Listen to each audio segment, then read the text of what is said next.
Welcome to Let Me Fix This. Enjoy the video.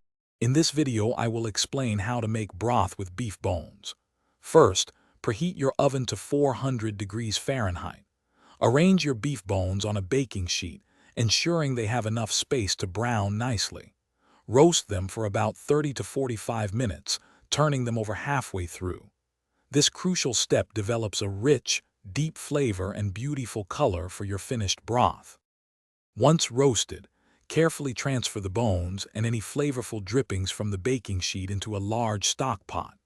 Now, add your chosen aromatic vegetables, such as chopped carrots, celery, and onions.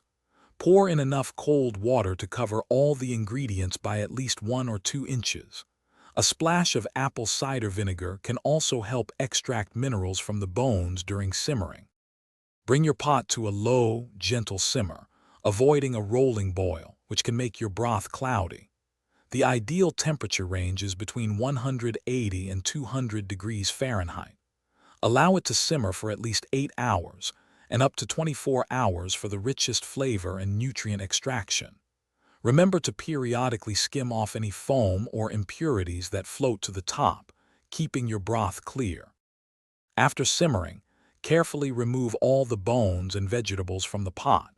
Then, strain your beautiful broth through a fine mesh sieve to remove any remaining solids, ensuring a smooth consistency.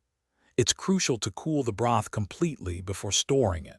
You can keep your homemade beef bone broth in the refrigerator for 3 to 5 days, or freeze it for up to 6 months for longer preservation.